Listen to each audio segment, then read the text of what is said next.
सबों को merry Christmas. सचमुच में बड़े आनंद का दिन है और कि आज हम प्रभु यीशु मसीह के जन्म उत्सव को मना रहे हैं।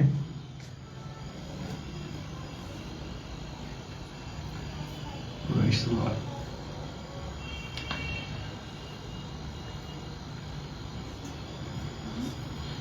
तो हम लोग वचन की ओर चलेंगे। हम देखेंगे यशायाह भविष्यवक्ता की पुस्तक 7 अध्याय और 14 पद। यशायाह भविष्यवक्ता की पुस्तक 7 अध्याय और उसका 14 पद। इस कारण प्रभु आप ही तुमको एक चिन्ह देगा। इस कारण प्रभु आप ही तुमको एक चिन्ह देगा। सुनो एक कुमारी गर्भवती होगी। एक कुमारी गर्भवती होगी और पुत्र जनेगी। और पुत्र जनेगी और उसका नाम इमानुएल होगा। और उसका नाम इमानुएल होगा। हालेलुया। तो परमेश्वर यीशु मसीह के जन्म के कई 100 साल पहले एक भविष्यवक्ता के द्वारा इन बातों को प्रकट कर रहे हैं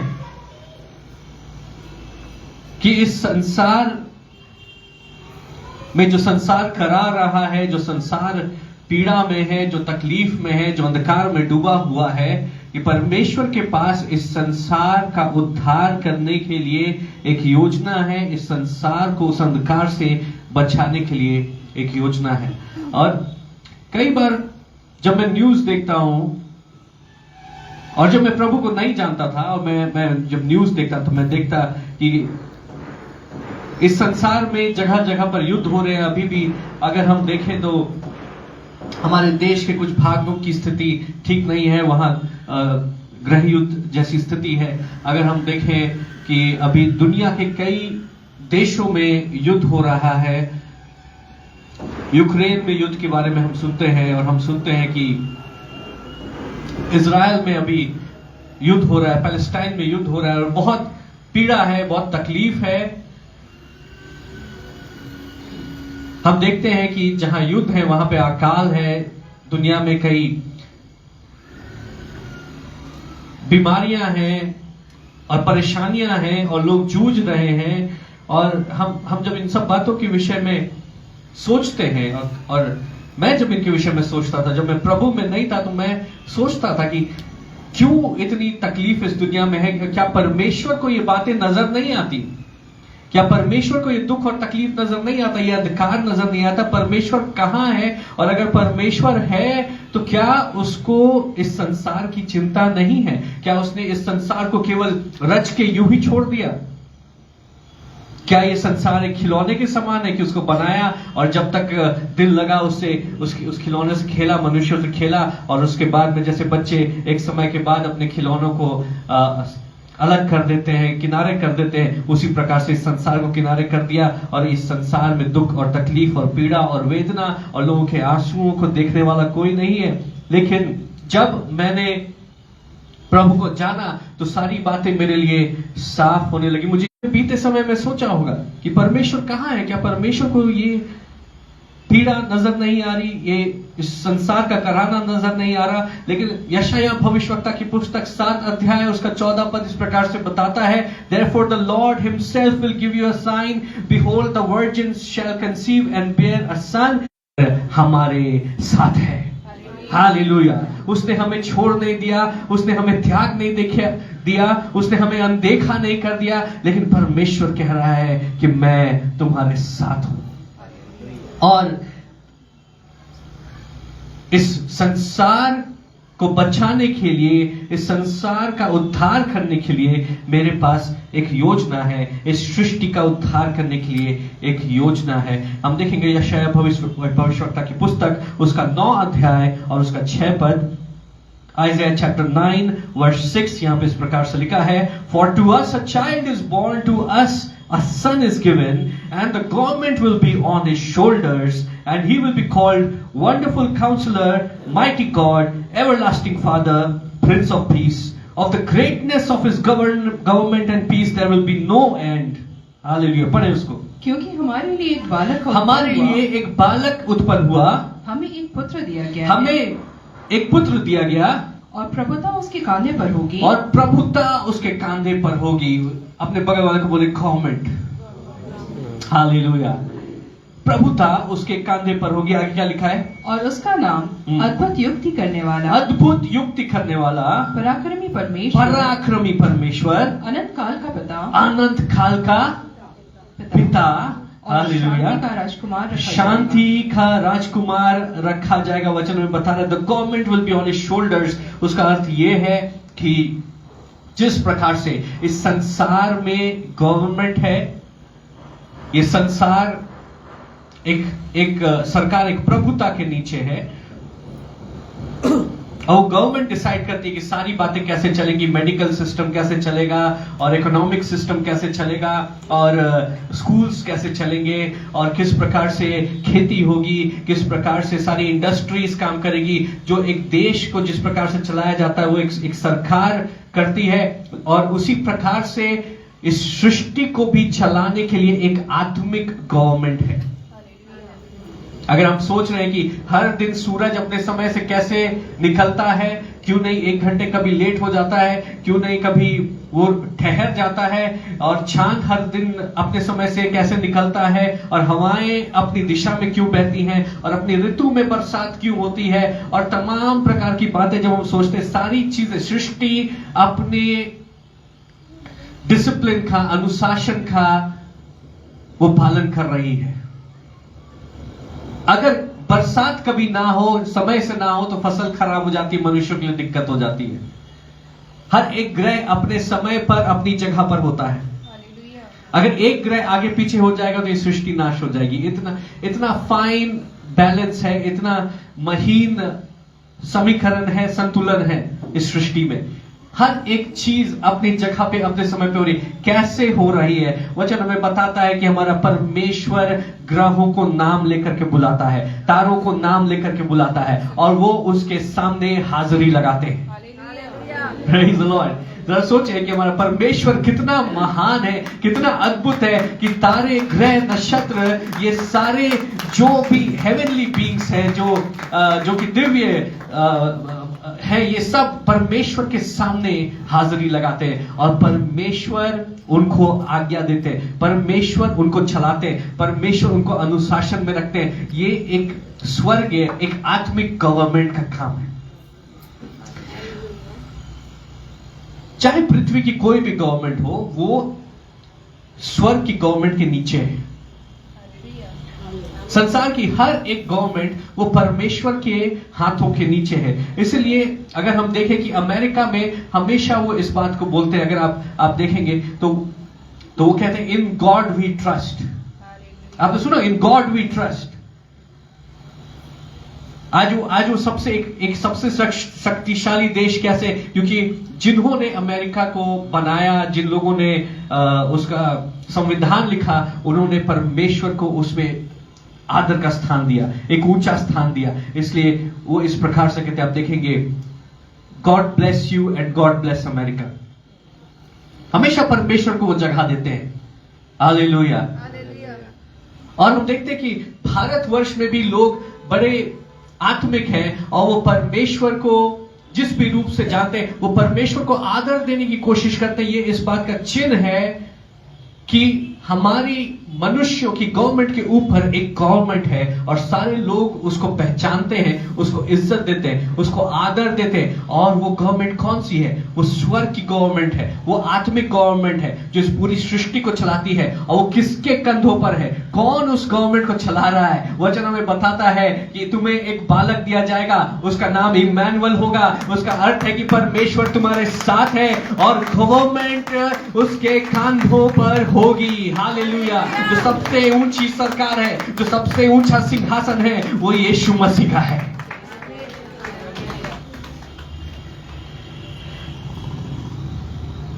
And he will be called Wonderful Counselor। वो हमें सांत्वना देने वाला, हमें समझाने वाला है, हमारा मार्गदर्शन करने वाला है, और वो सामर्थी परमेश्वर है। वो अनंत काल का पिता है। ये बात अद्भुत है कि यीशु मसीह तो पुत्र है, लेकिन वचन हमें बता रहा है कि वो वचन करके he is everlasting father. Praise the Lord. वचन हमें कह रहा है कि he is the everlasting father, इसके विषय में मैं कुछ समय में और आपके साथ में शेयर करूंगा। और वचन में बताता है, प्रिंस ऑफ पीस, 7 पद से पढ़े। उसकी प्रभुता सर्वदा बढ़ती रहेगी, उसकी प्रभुता सर्वदा बढ़ती रहेगी और उसकी शांति का अंत ना और होगा। उसकी शांति का अंत ना होगा। इसलिए वे उसको दाऊद की राजगद्दी पर इस समय से लेकर सर्वदा के लिए, हालेलुया, यीशु मसीह के राज्य का, उसके सिंहासन का कोई अंत नहीं है। वो दाऊद के सिंहासन पर से अनंत काल के लिए वो राज करेंगे। आगे क्या लिखा है? सर्वदा के लिए न्याय हाँ। और धर्म के द्वारा स्थिर किए और संभाले रहेगा। And righteousness and justice are the foundations of his throne. यीशु मसीह का जो सिंहासन है, उसकी नींव धार्मिकता और न्याय पे रखी गई है। आज एक बहुत सेंसिटिव टॉपिक है। कई बार हमें लगता है कि संसार हमारे साथ में वो सही नहीं कर रहा है। कई बार हम कई दरवाजों को खटखटाते हैं, हमें लगता है कि हमें न्याय नहीं मिल रहा है। लेकिन एक सिंहासन ऐसा है जिसकी नींव, जिसका मूल वो धार्मिकता और न्याय पे रखा गया है। हालेलुया। तो संसार की सारी प्रभुताएं हो सकता है कि वो करप्ट हो जाएं, लेकिन परमेश्वर का सिंहासन कभी करप्ट नहीं होगा। वहां से हमें हमेशा न्याय मिलेगा। हालेलुया। और परमेश्वर उस सिंहासन पर मौजूद है। कितने आनंद की बात है कि परमेश्वर राज्य करता है और वो धार्मिकता और न्याय के साथ में राज्य करता है, और उसके सिंहासन का कोई अंत नहीं है। उसका सिंहासन बढ़ता जाएगा। और इस बात को हम देख रहे हैं कि यीशु मसीह का राज्य वो एक सांसारिक राज्य नहीं है, हालांकि वो सांसारिक राज्यों को भी प्रभावित करता है। लेकिन पर यीशु मसीह का राज्य एक आत्मिक राज्य है, और ये राज्य बढ़ता जा रहा है, बढ़ता जा रहा है, और इस राज्य का कोई अंत नहीं है। हालेलुया।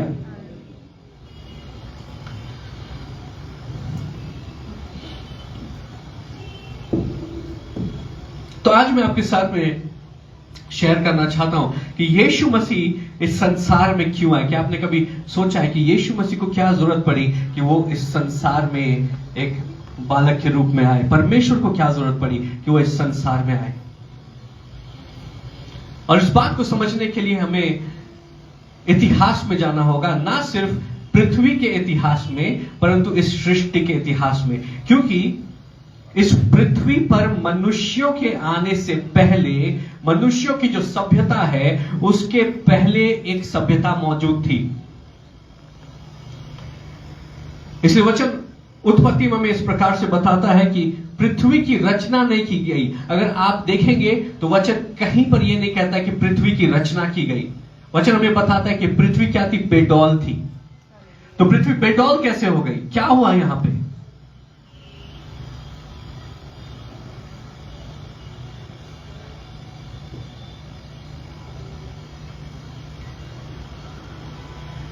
तो मनुष्यों के यहां रहने से पहले यहां पर एक सभ्यता थी, और वो सभ्यता स्वर्गदूतों की सभ्यता थी। वो सभ्यता आत्मिक प्राणियों की सभ्यता थी। कहां पर थी? पृथ्वी पर। हालेलुया। और वो जो सिविलाइजेशन था, उसमें एक प्राणी था जिसका नाम लूसीफर था। और लूसीफर परमेश्वर के बहुत नजदीक था। परमेश्वर ने उसको बहुत प्यार से रचा था। वो बहुत ही सुंदर था, और वो बहुत प्रभावशाली था, बहुत सामर्थी था, और परमेश्वर उससे बहुत प्रेम करते थे। और लूसीफर बाकी स्वर्गदूतों में बहुत ज्यादा लोकप्रिय था। लेकिन एक दिन क्या हुआ? उसके अंदर घमंड आ गया। उसने कहा कि मैं अपना सिंहासन परमेश्वर के समान करूंगा। वो चाहने लगा कि मैं भी परमेश्वर के तुल्य हो जाऊंगा। और जब उसके अंदर घमंड आ गया, उसने क्या किया? 1/3 स्वर्गदूतों को उसने अपनी ओर किया, उनको बहकाया। और ये 1/3 स्वर्गदूतों ने, जब मैं 1/3 बोल रहा हूं तो मैं कुछ 100 लोगों की बात नहीं कर रहा हूं, समझ लिए एक सेना के समान मैं बात कर रहा हूं। लाखों स्वर्गदूत उन्होंने विद्रोह किया। और जब उन्होंने विद्रोह किया तो परमेश्वर की सेना ने और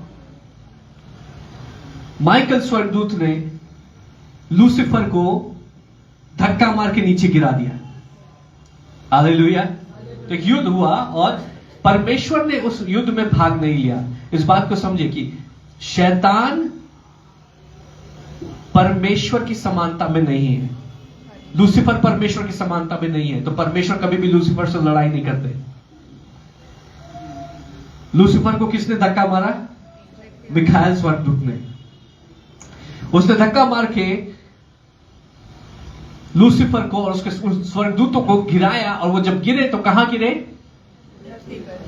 पृथ्वी पे गिरे, और इतनी वेग से गिरे कि पृथ्वी जो थी वो बेडौल हो गई, और यहां जो सिविलाइजेशन, जो सभ्यता थी, वो सभ्यता खत्म हुई। इसके विषय में बहुत डिटेल में मैं आगे बताऊंगा, आज संक्षिप्त में आपको बता रहा हूं। तो लूसीफर को एक आदर का स्थान, एक परमेश्वर की निकटता का स्थान उसको मिला हुआ था, लेकिन क्योंकि उसने घमंड किया और परमेश्वर के विरुद्ध उसने बलवा किया, विद्रोह किया, तो परमेश्वर ने उसको उस स्थान से गिरा दिया। तो लूसीफर उसके बाद से शैतान हो गया, इब्लीस।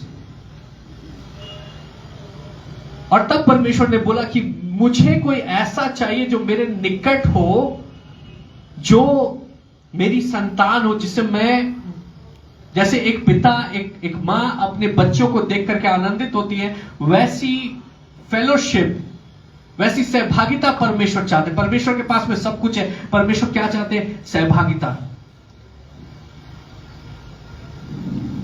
तो परमेश्वर ने सृष्टि को, इस पृथ्वी को दोबारा से बनाया, सृष्टि की, और उसके बाद इस पृथ्वी पर परमेश्वर ने आदम को बनाया। और अगर आप उत्पत्ति देखेंगे तो उत्पत्ति में क्या लिखा हुआ है? परमेश्वर ने आदम को कैसे बनाया? अपने स्वरूप में और अपनी हालेलुया, अपने स्वरूप में और अपनी समानता में। शैतान चाह रहा था कि मैं परमेश्वर के समान बनूं, और परमेश्वर पिता ने जब मनुष्य आदम को बनाया तो अपने स्वरूप और अपनी समानता में बनाया। मतलब हमें मांगने की भी आवश्यकता नहीं हुई, और परमेश्वर ने हमें अपने स्वरूप, अपनी समानता में बनाया। जिसके लिए इब्लीस लड़ाई कर रहा था, परमेश्वर ने वो ओहदा, वो प्रेम हमसे किया। किनको समझ में आ रहा है? हमने उसके लिए कुछ नहीं किया, परमेश्वर ने हमसे प्रेम किया। तो आप जो रचे गए हैं, आप साधारण लोग नहीं हैं, आप परमेश्वर के बेटे और बेटियां, उसके स्वरूप, उसकी समानता में बनाए गए। अगर आप सोचते हैं कि परमेश्वर कैसे दिखते हैं, तो आप आईने के सामने खड़े हो जाएं, अपने आप को देखें, और आपको पता चलेगा कि परमेश्वर जो है मेरे और आपकी तरह ही दिखते हैं। तो सिंहासन पर, स्वर्ग के सिंहासन पर जो मौजूद है, वो कोई ऐसा प्राणी नहीं है जिसकी 12 आंखें हैं और 15 सर है और 8 हाथ है और 14 पैर हैं, पूंछ है, पंख है। नहीं, परमेश्वर पिता कैसे दिखते हैं? मेरे और आपकी तरह। कितनों को समझ में आ रहा है? हालेलुया। तो जब आदम की रचना हुई, और आदम बिल्कुल निर्दोष था, एक बालक जैसे निर्दोष होता है, वैसे ही आदम भी निर्दोष था। और शैतान जहां आदम था वहां आया, और शैतान आदम से नफरत करता है, और आदम की संतानों से नफरत करता है, मुझसे और आपसे नफरत करता है। और उसके लिए उसको वजह की जरूरत नहीं है, उसके पास पहले से वजह है। वजह क्या है?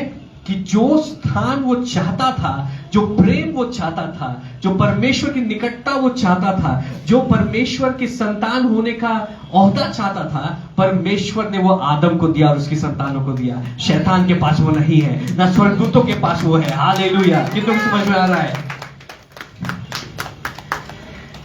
तो शैतान ईर्ष्या के कारण, जेलसी के कारण वो आदम से नफरत करता था। वो सोचने लगा कि कैसे मैं आदम को गिराऊं, और परमेश्वर ने इस पूरी सृष्टि के ऊपर आदम को अधिकार दिया, आदम को प्रभुता दी, आदम को सामर्थ्य प्रदान की गई। तो शैतान को यह भी मालूम है कि इस सृष्टि में परमेश्वर की आशीषें अगर बह रही हैं तो किसके द्वारा बह रही है? आदम और हवा के द्वारा बह रही है। और अगर मैं आदम और हवा को उस आशीष से, उस परमेश्वर के जीवन से, परमेश्वर की उपस्थिति से अगर मैं दूर कर दूं, अगर किसी प्रकार से परमेश्वर और आदम के रिश्ते को मैं तोड़ दूं, तो जो जीवन परमेश्वर से आदम में बह रहा है और आदम के द्वारा इस सृष्टि में बह रहा है, उस जीवन का बहना बंद हो जाएगा।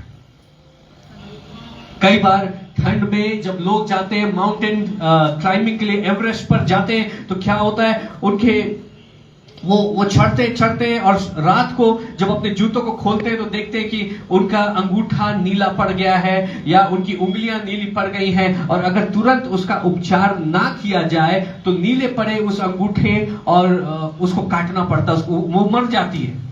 क्यों मर जाती है? क्योंकि उसमें रक्त का प्रवाह ठंड के कारण बंद हो जाता है, उसको फ्रॉस्ट बाइट बोलते हैं।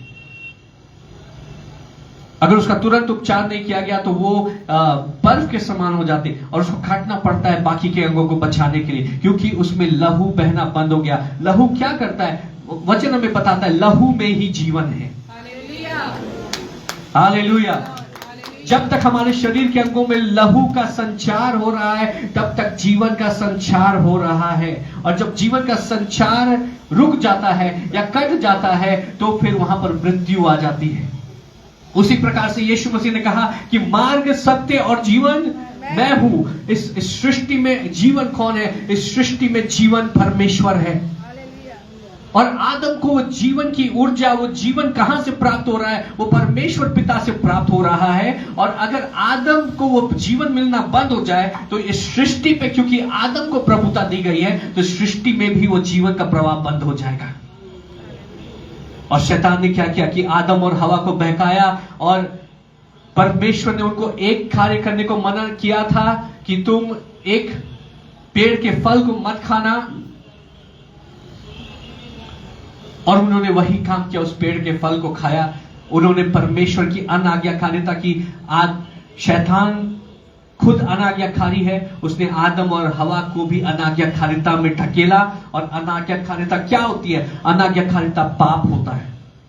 जब परमेश्वर की बातों को नहीं मानते उसी को हम पाप बोलते हैं। पाप क्या करता है?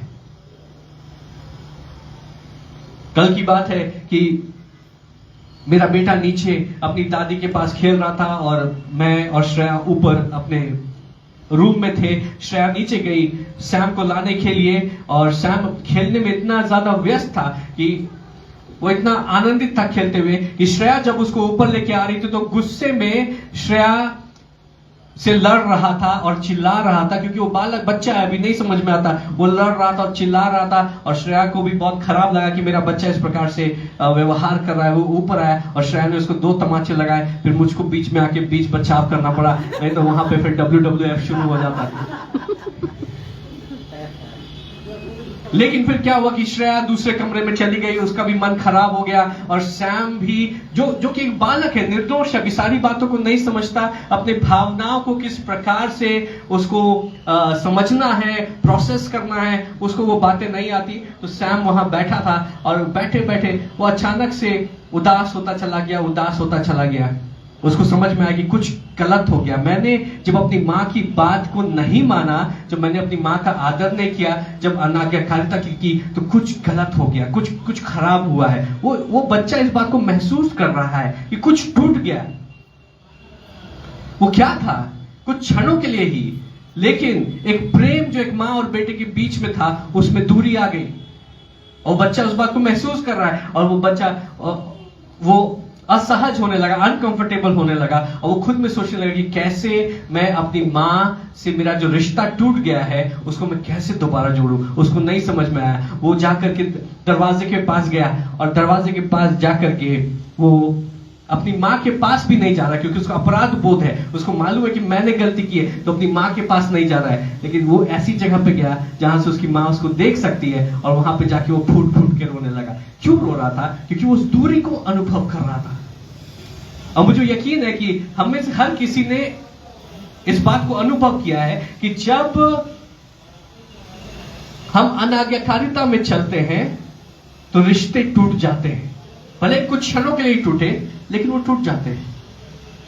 और सैम जब रोने लगा तो फिर मैं यीशु मसीह की तरह वहां पर आया, और मैंने दोनों के बीच में मेल मिलाप कराया और श्रेया को समझाया, और श्रेया ने उसको गले से लगाया। जब गले से लगाया तो दोनों माँ बेटे एक बार फिर से उन्होंने आंसू बहाए, और उसके बाद दोनों खुश हो गए। वो शांति, एक मेल मिलाप स्थापित हो गई। Hallelujah, praise the Lord. अनाज्ञाकारिता ये काम करती है, हमारे रिश्ते को तोड़ देती है परमेश्वर के साथ में।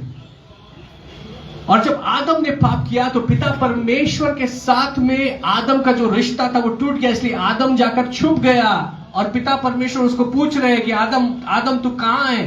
वो कहने लगा कि मैं छुप गया, मैं डर गया था तुझसे। आपको पता है जब पिता परमेश्वर और आदम के बीच में पाप के कारण रिश्ता टूट गया, वचन में बताता है कि इस आत्मिक रिश्ते को दोबारा जोड़ने के लिए बहुत भारी मोल चुकाना पड़ता है। वचन कहता है कि पाप का मोल मृत्यु है। क्यों? क्योंकि पाप हमें परमेश्वर की उपस्थिति से दूर कर देता है। पाप बहुत भयानक चीज है, पाप बहुत भयावह चीज है, पाप बहुत ही ज्यादा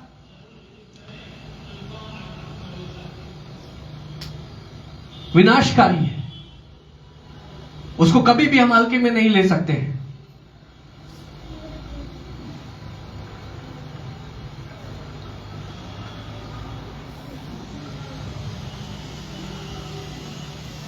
पाप का मूल मृत्यु है। पाप क्या उत्पन्न करता है? मृत्यु उत्पन्न करता है। मृत्यु कैसे आती है? कि पाप हमें परमेश्वर से अलग कर देता है, परमेश्वर जहां से हम जीवन प्राप्त करते हैं। और आदम को जब परमेश्वर ने रचा था तब इस सृष्टि में मृत्यु की कोई जगह नहीं थी। आदम और हवा को मरने के लिए नहीं बनाया गया था कि वो 100 साल जिएंगे, 200 साल जिएंगे, 500 साल जिएंगे और मर जाएंगे। आदम और हवा अनंत काल के लिए रचे गए थे। कभी आपने सोचा है कि क्यों इस संसार में मृत्यु है? मृत्यु कितनी दुखदाई है जब हमारे अपने हमसे दूर हो जाते हैं और हम सोचते कि ये क्यों ये संसार इस प्रकार से क्यों चल रहा है कि मृत्यु इस संसार में है।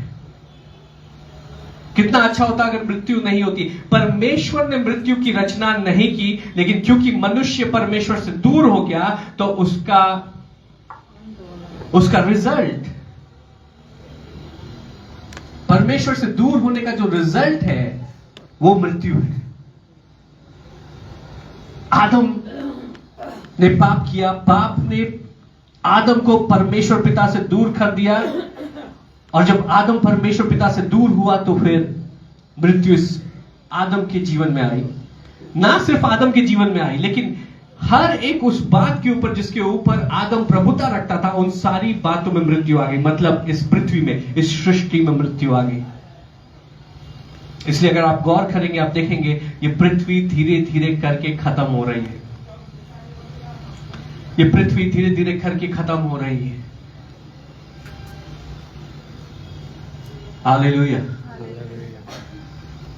उस जंग के समान, पाप उस जंग के समान है। अगर आप एक ग्रिल को रखें और अगर वो ग्रिल ऐसे ही रहेगा, उसमें आप देखेंगे जंग लग जाएगा। जब जंग लग जाएगा तो धीरे धीरे करके वो उस ग्रिल को खत्म करता जाएगा। फिर उस लोहे के ग्रिल में, जिसमें एक समय में बहुत सामर्थ्य थी, कुछ भी सामर्थ्य नहीं रहती, वो भुसभुसा हो जाता है और टूट जाता है। पाप उसी समान है। पाप अगर किसी व्यक्ति के जीवन में है, वो उस व्यक्ति के जीवन को अंदर ही अंदर खत्म करता रहता है। अगर रिश्तों में पाप है, मैरिज में पाप है, व्यभिचार है, तो मैरिज खत्म हो जाती है। कितने को समझ में आ रहा है? पाप का प्रभाव, उसका मोल मृत्यु है। अगर हम अपने शरीर के विरुद्ध पाप कर रहे हैं, अगर हम अपने शरीर के विरुद्ध पाप कर रहे हैं, अगर हम ऐसी बातों को अपने शरीर में डाल रहे हैं जो कि हमारे शरीर के लिए अच्छी नहीं है, अगर हम नशे का सेवन कर रहे हैं, तो क्या होता है? वो मृत्यु को उत्पन्न करती है। इसलिए हम देखते हैं कि कई जवान लोग वो असमय मृत्यु के हाथों में चले जाते हैं, क्योंकि उन्होंने अपने शरीर के विरुद्ध पाप किया। उन्होंने अपने शरीर में नशे के पदार्थ को डाले और वो नशे के पदार्थ धीरे धीरे उनके अंगों को खत्म कर देते हैं। कितने को समझ में आ रहा है? अगर रिश्तों में हम पाप लेकर के आए, अगर हम झूठ बोल रहे हैं, रिश्तों में अगर हमारे पास में विश्वास योग्यता नहीं है, अगर हम सच नहीं बोलते, हम झूठ बोलते, तो रिश्तों में धीरे धीरे करके मृत्यु आ जाती है। जैसे जंग लोहे को खत्म करता है, वैसे पाप आशीष की बातों को, आशीष की चीजों को खत्म करता है। एक बार से नहीं खत्म करता, धीरे धीरे खत्म करता है। कितनों को समझ में आ रहा है? उसी प्रकार से इस संसार में जब आदम के द्वारा पाप आया, मृत्यु आई, तो फिर जैसे लोहा को जंग खत्म करता है, वैसे ये संसार धीरे धीरे खत्म होने लगा। तब हम देखते हैं एक समय था जब शेर और बकरी एक साथ बैठ के खाना खाते थे। हालेलुया। आप सोच सकते हैं, कोई हिंसा नहीं थी, कोई बैर भाव नहीं था, परंतु इस संसार में हार्मनी थी, एक सुंदरता थी और सारे प्राणी खुशहाली से एक साथ रहते थे। आज हम देखते हैं कि शेर हिरण का शिकार करता है और हम देखते हैं कि ना सिर्फ सृष्टि में हिंसा है, परंतु मनुष्यों के बीच में हिंसा है और कमी घटी है। जब मनुष्य फसल लगा रहा है तो फसल सही प्रकार से उत्पन्न नहीं हो रही है। इंसान चाहे कितना भी काम कर रहा है, कितना भी पसीना बहा रहा है, लेकिन जरूरतें पूरी नहीं हो रही। क्यों ऐसा? क्या परमेश्वर ने इसलिए इस सृष्टि की रचना की थी? ये पाप का जंग, ये मृत्यु इस सृष्टि में आ गई।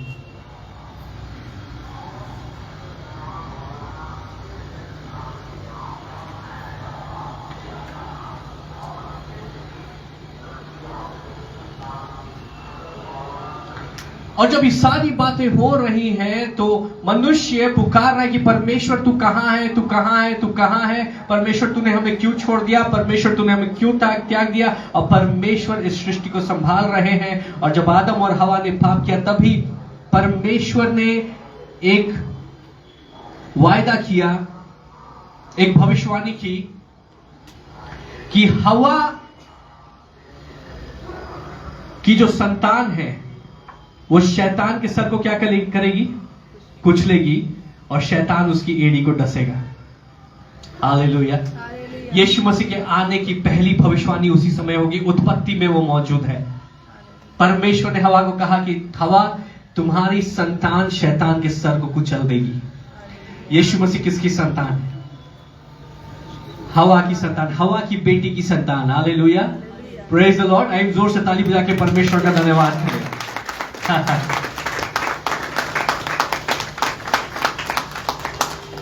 तो परमेश्वर के पास एक योजना थी इस संसार को इस मृत्यु से बाहर निकालने के लिए। और यशायाह भविष्यवक्ता ने यीशु मसीह के जन्म के पहले इस बात को कहा कि एक बालक उत्पन्न होगा और उसका नाम होगा इम्मानुएल। यीशु मसीह के नाम का अर्थ है परमेश्वर तुम्हारे साथ है। प्रभुता उसके कंधों पर है। हालेलुया। उसके राज्य का कोई अंत नहीं है। He is a wonderful counsellor, mighty God, everlasting father.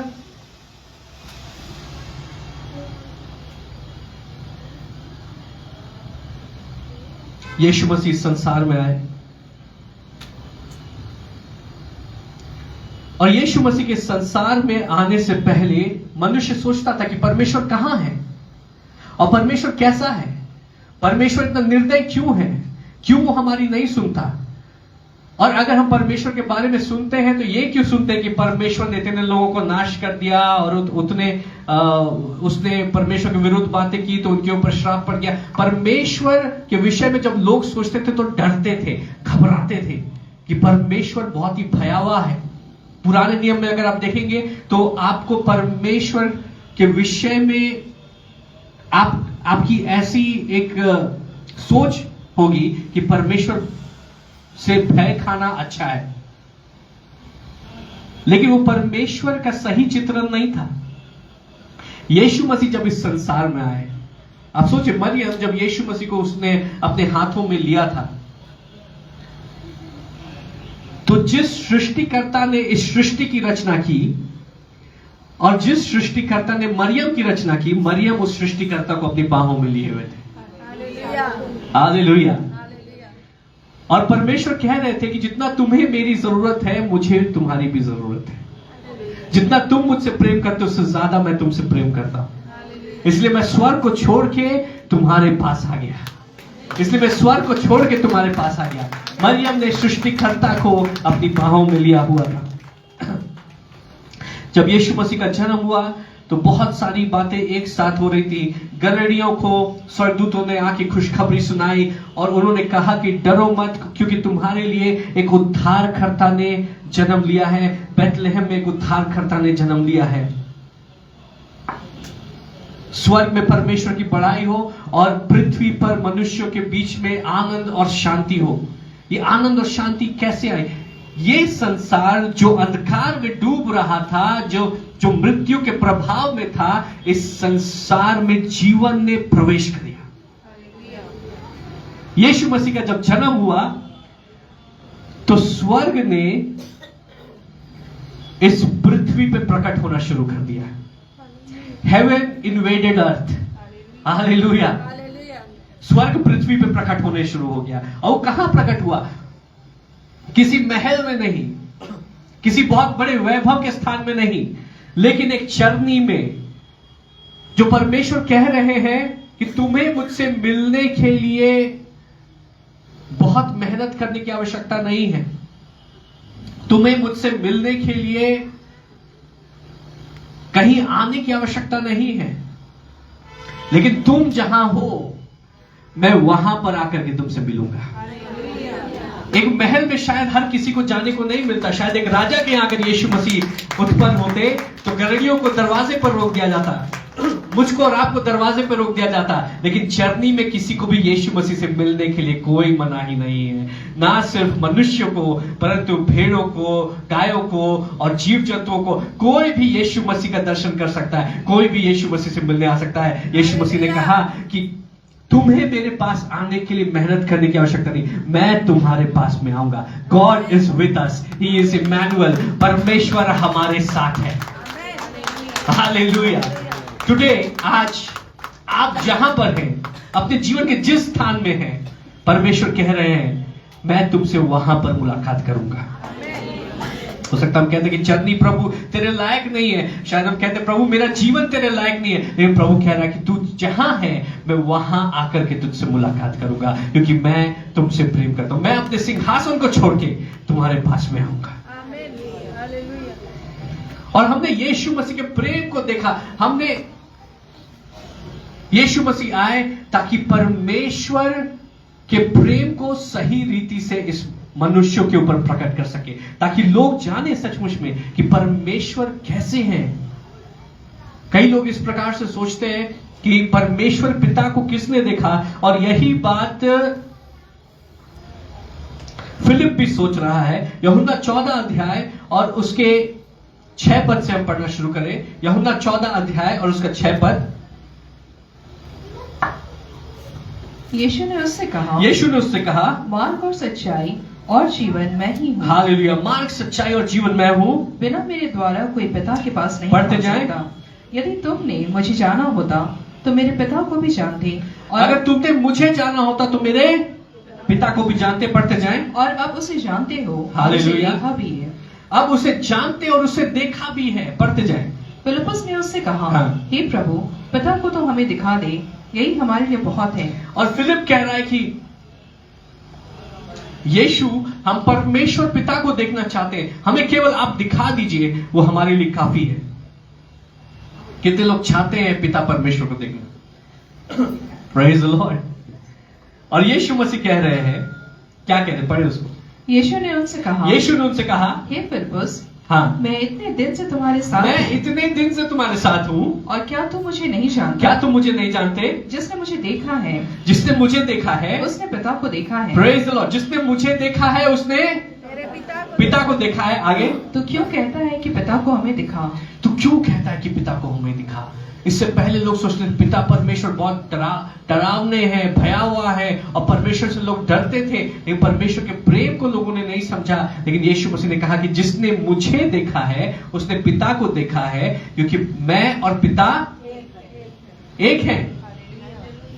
बहुत सारे लोग ऐसा कहते हैं कि कब यीशु मसीह ने कहा कि मैं परमेश्वर हूं, मैं पिता परमेश्वर हूं। यीशु मसीह ने साफ रीति से कहा कि जिसने मुझे देखा उसने किसे देखा? यीशु मसीह साफ रीति से कह रहे हैं कि मैं और पिता परमेश्वर एक है। हालेलुया। कितनों को समझ में आ रहा है? सो पिता परमेश्वर कैसे, यीशु मसीह के अगर जीवन को हम देखें तो यीशु मसीह उन लोगों के साथ में उठते बैठते थे जिन लोगों को समाज ने दरकिनार कर दिया है, जिनको कोई नहीं पूछ रहा है। यीशु मसीह उनसे मुलाकात कर रहे हैं। जिनके पास में कोई आशा नहीं है, यीशु मसीह उनको गले से लगा रहे, उनको आशा प्रदान कर रहे। जब बीमार लोग हैं जिनको डॉक्टरों ने जवाब दे दिया है, जो तमाम जगह दौड़ दौड़ के थक गए, यीशु मसीह उनको चंगा कर रहे हैं। जो शैतान के सताए हुए हैं, यीशु मसीह उनको सुबह से शाम तक यीशु मसीह लोगों को चंगा कर रहे हैं, लोगों को छुटकारा दे रहे हैं। और गांव से गांव वो परमेश्वर के प्रेम को, परमेश्वर के राज्य को प्रकट करते हुए वो जा रहे हैं। यकीनन यीशु मसीह के लिए बहुत थकाने वाली बात रही होगी, लेकिन यीशु मसीह लगातार उन बातों को कर रहे हैं। क्यों? परमेश्वर के प्रेम के कारण। और यीशु मसीह का अगर नेचर ऐसा है तो पिता परमेश्वर के नेचर को भी हम जानते हैं कि वो कितने प्रेम से भरे हुए हैं। हालेलुया। तो यीशु मसीह संसार में आए परमेश्वर के नेचर को, उसके प्रेम को प्रकट करने के लिए। पहला यूहन्ना 4 अध्याय उसका 16 पद हम देखें। पहला यूहन्ना 4 अध्याय उसका 16 पद यहां इस प्रकार से लिखा है, God is love, whoever lives in love lives in God and God in them। और जो प्रेम परमेश्वर हमसे रखता है उसको हम जान गए और हमें उसकी प्रतीति की। परमेश्वर प्रेम है, जो प्रेम में बना रहता है वो परमेश्वर में बना रहता है। हालेलुया। वचन साफ रीति से बता रहा है परमेश्वर कौन है? परमेश्वर प्रेम है। तो उसका अर्थ यह है कि परमेश्वर हमसे प्रेम केवल करते नहीं है, परंतु परमेश्वर प्रेम है। तो जहां प्रेम है वहां पे कौन है? हालेलुया। तो प्रेम कोई भावना नहीं है, प्रेम कोई एक व्यक्ति है। Love is not a feeling, love is a person and the name of that person is Jesus. प्रेम एक व्यक्ति है और उस व्यक्ति का नाम यीशु है। और प्रेम मुझसे और आपसे मुलाकात करने के लिए स्वर्ग छोड़ के इस संसार में आया। हालेलुया। स्वर्ग छोड़ के इस संसार में आया और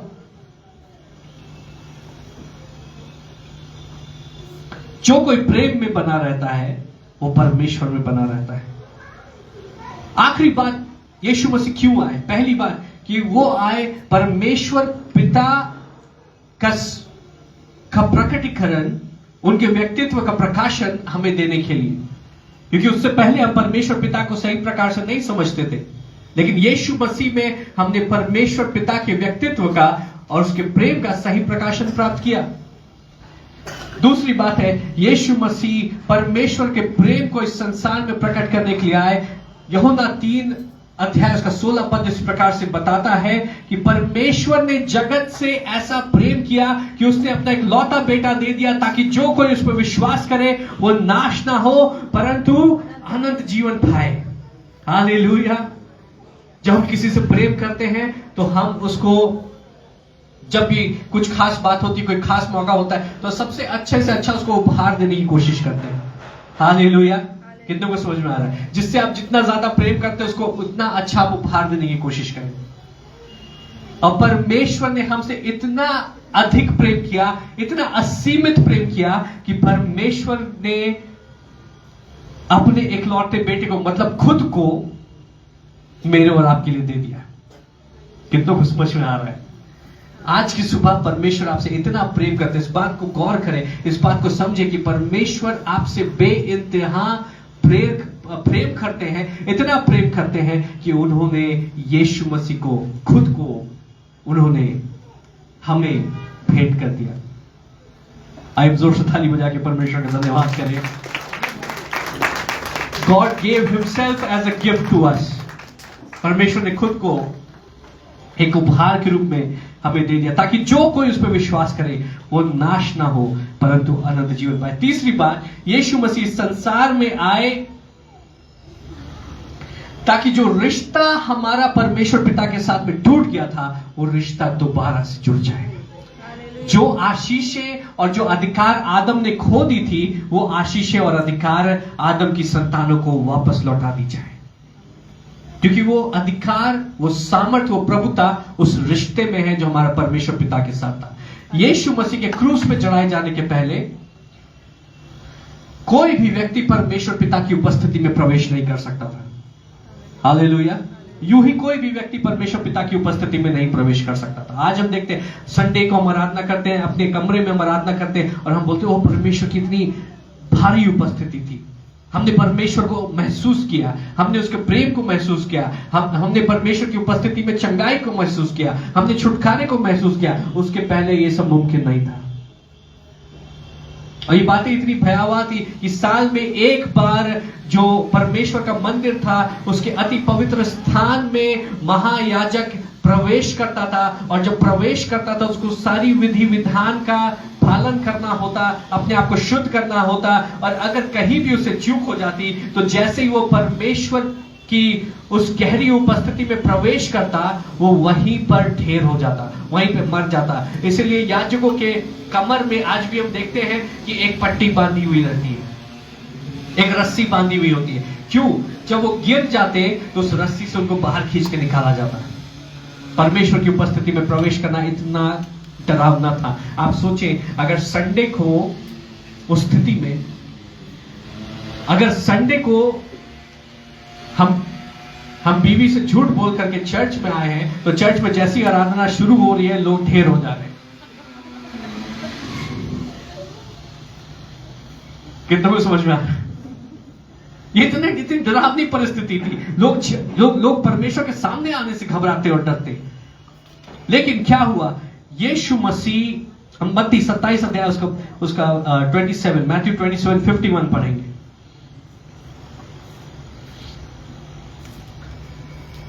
मैथ्यू चैप्टर 27 वर्स 51। और देखो, मंदिर का पर्दा ऊपर से नीचे तक फटकर दो टुकड़े हो और गया। देखो, मंदिर का पर्दा ऊपर से लेके नीचे तक फटकर दो टुकड़े हो गया।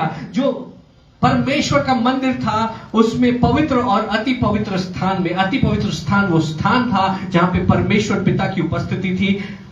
पवित्र और अति पवित्र स्थान के पहले एक बहुत भारी पर्दा था। लोग बताते हैं, जो इतिहासकार है वो बताते हैं, वो पर्दा इतना भारी था कि उसको हटाने के लिए कई लोगों की मशक्कत लगती थी। वो बहुत ही भारी पर्दा वहां पर मौजूद था। ये कोई हमारे हॉल में लगा हुआ कर्टन के समान नहीं थे कि ऐसे की और वो हट गया। लोग यहां तक कहते हैं कि उसको हटाने के लिए घोड़ों की आवश्यकता होती थी, इतना भारी वो पर्दा था।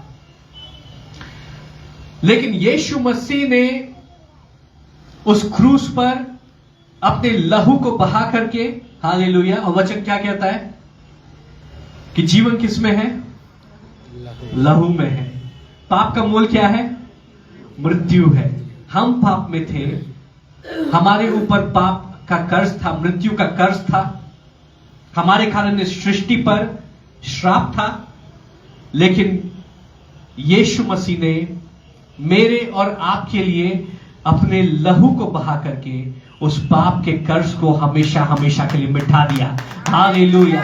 वो पाप जिसके कारण परमेश्वर पिता के साथ में हमारा रिश्ता टूट गया था, प्रेज द लॉर्ड, हमारा रिश्ता उस पाप के कारण टूटा था। यीशु मसीह ने अपने लहू से उस पाप के सारे रिकॉर्ड को मिटा दिया। Praise the Lord. और जब पाप ही नहीं रहा तो मृत्यु का हमारे ऊपर कोई अधिकार ना रहा, ना हमारे ऊपर कोई अधिकार रहा, बल्कि इस सृष्टि पर से भी उसका अधिकार हट गया। Praise the Lord. और इसका क्या चिन्ह हुआ? जैसे यीशु मसीह ने अपने प्राण त्यागे, मंदिर का पर्दा अपने आप ऊपर से लेकर नीचे तक फट गया। उसका अर्थ यह था कि पहले कोई उस पर्दे के उस तरफ परमेश्वर की उपस्थिति में यूं ही नहीं जा सकता था।